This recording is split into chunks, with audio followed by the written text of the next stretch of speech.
اپنی گرفتاری کے بعد سرکاری اور مقدس املاک کو نقصان پہنچا کے اور توڑ پھوڑ کے کر کے گرفتاری روکنے کی کوشش کی، لیکن بالآخر جس دن انہیں توشہ خانہ کیس میں سزا ہوئی اس دن ان کی گرفتاری کا فیصلہ لازمی بھی تھا اور حتمی بھی تھا، اور گرفتاری لازمی بھی تھی جب پولیس وہاں پہنچی ان کے گھر۔ تو ناظرین، کہا یہ جاتا ہے کہ پہلے گارڈز نے مزاحمت کی جن سے نپٹا پولیس نے، پھر وہ گھر کا دروازہ توڑ کے اندر گئے، اور گھر کے اندر جب عمران احمد خان نیازی نے دیکھا کہ اب پولیس سر پہ پہنچ گئی ہے اور کوئی بچنے کا طریقہ نہیں ہے، تو وہ خود باتھ روم میں گھس گئے اور خود کو اندر سے لاک کر لیا، اور امپریشن یہ دینا چاہتے تھے کہ وہ نہا رہے ہیں یا چینج کر رہے ہیں، لیکن دراصل وہ پلاننگ کر رہے تھے کہ کسی طرح وہ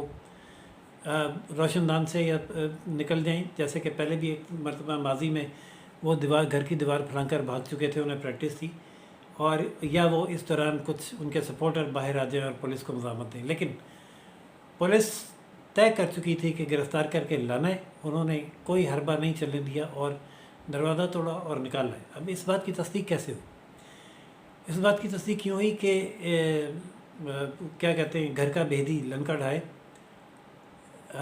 لطیف کھوسہ صاحب جب عدالت میں دلائل دے رہے تھے تو وہ ان کی کوئی بھی دلیل اس بات پہ، یہ میرٹ پر نہیں تھی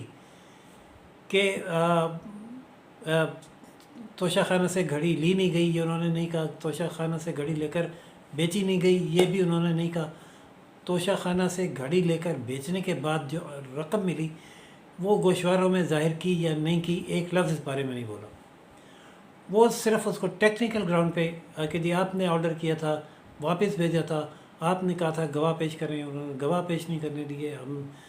گواہ پیش کرنا چاہتے تھے، انہوں نے سنا نہیں، آپ نے کہا تھا کہ ان کو دفاع کا موقع دیا ہے، انہوں نے دفاع کا موقع نہیں دیا، انہوں نے ہائی کورٹ کی پرواہ نہیں کی، انہوں نے یہ نہیں، اس قسم کے دلائل دیتے دیتے ہی کہا کہ، اور جب سزا ہو گئی تو یہاں تک کیا گیا کہ عمران احمد خان نیازی صاحب کو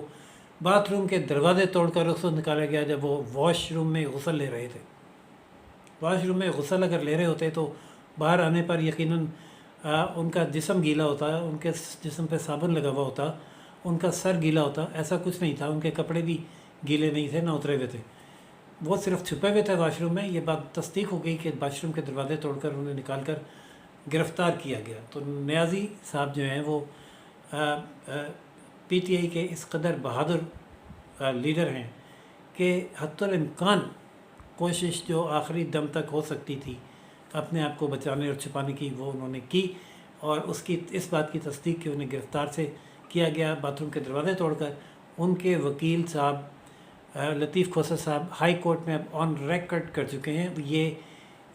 جو پروسیڈنگز ہوتی ہیں وہ ریکارڈ کی جاتی ہیں، وہ ریکارڈ کا حصہ ہے۔ تو جو دوسرا انکشاف انہوں نے کیا کہ لطیف کھوسہ صاحب نے کہ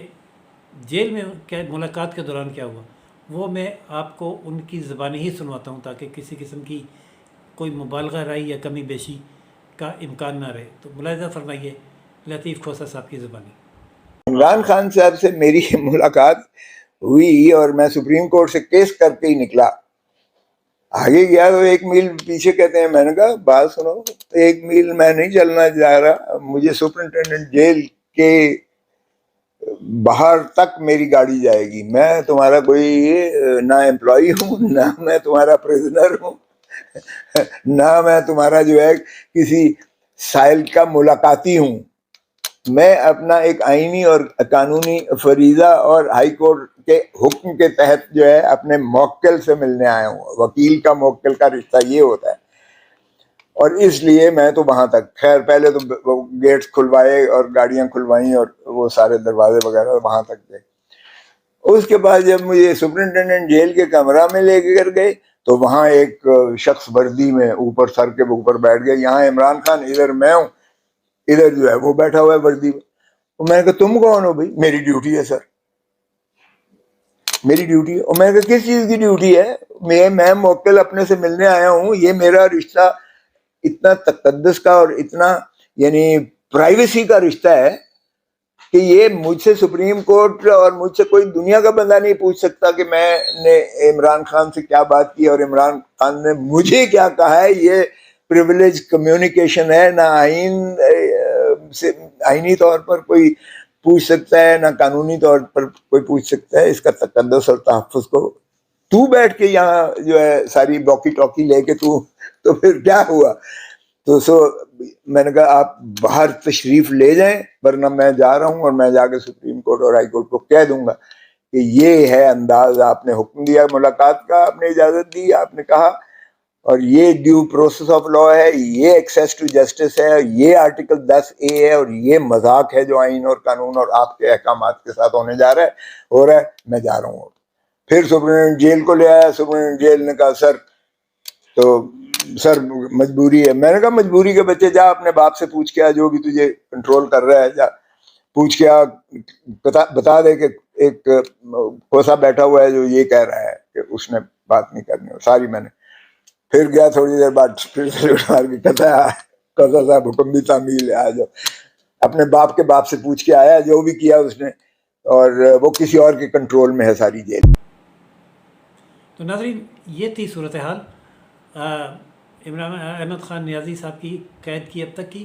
بہرحال چیف جسٹس صاحب نے رپورٹ طلب کر لی ہے، آتی جائے کہ جیل میں عمران احمد خان صاحب کو کیا کیا سہولیات دی جا رہی ہیں. اور اس سے پہلے تو خیر وہ اس بات پہ تلے بیٹھے تھے کہ فٹافٹ ہائی کورٹ فیصلہ کرے اور وہ خلاف آئے تو ہم اس کو ٹیک اپ کر کے اڑا دیں. دنیا کی تاریخ کا یہ پہلا واقعہ ہے کہ ایک کیس جس کی اپیل ہائی کورٹ میں ابھی اس کی سماعت کے لیے لگی نہیں، سپریم کورٹ اس کو ٹیک اپ کر کے بیٹھ گیا اور اس کو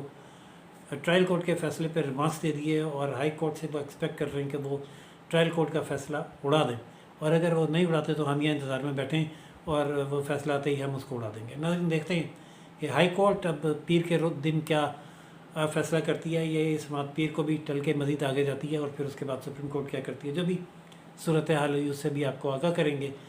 اب تک کے لیے اتنا ہی، اجازت دیجیے راشد شریف کو روشن پاکستان نیوز سے. دیکھتے رہیے روشن Pakistan news channel, like, subscribe اور شیئر کرنا نہ بھولیے گا. اللہ حافظ.